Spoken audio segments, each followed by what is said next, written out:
Welcome back to Good Morning Maine. We're here with Sarah Robinson. She's the Executive Director of Piscataquis Soil and Water. And Dustin Small, he's a mushroom extraordinaire. And they're here to talk about, in a couple of weeks, there is going to be a wild foraging workshop at a farm in Dover Foxcroft, I believe, right? But guys, thanks so much for joining us this morning. Thanks for having us. So what's this workshop?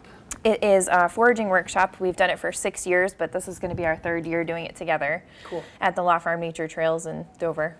So specifically mushrooms or all sorts of stuff? Nope, we do all sorts of stuff. So Dustin is the mushroom guy, and he talks about all of that, and then I walk us through, and we look at all different kinds of edible plants and medicinal herbs and flowers and things like that. Yeah, that's huge. Something for everybody there. What kind of mushrooms are you often finding in that area? Yeah, so it differs year to year, but there's some mushrooms that come back in the same spot year after year. So we find some edibles like boletes, and then there's chaga, which is a really well-known medicinal mushroom that has a lot of interest right now. But sort of we just peek around and see what we can find that day. It's all weather dependent. Anybody could probably do this if they learn which ones to pick. You don't want to pick the wrong ones, though, because you could end up in trouble that way. Yeah, you have to be 100% on identification. There are deadly mushrooms in Maine, but there are some beginner mushrooms that are almost foolproof if you educate yourself, know what to look for.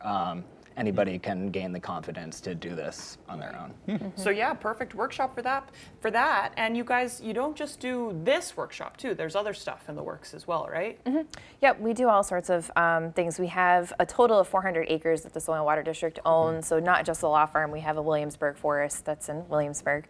But we do workshops for kids, all ages, very friendly to the community, and yeah, anything from kids' activities and women's chainsaw safety courses, all sorts of things. So you can check out all that on our website. We have our calendar up to date. Cool. I've done a story on the women's chainsaw safety courses as well. Is that with the Axe Women of Maine?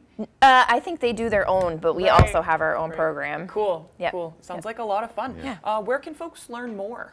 We're active on our Facebook, Instagram, and our website. Cool. Sounds good. And I'll link those when I post the story on foxbangor.com. Sarah, Dustin, thanks for joining us. Thanks for having us. Of course. We'll send it over to Devin Biggs for a look at our full forecast.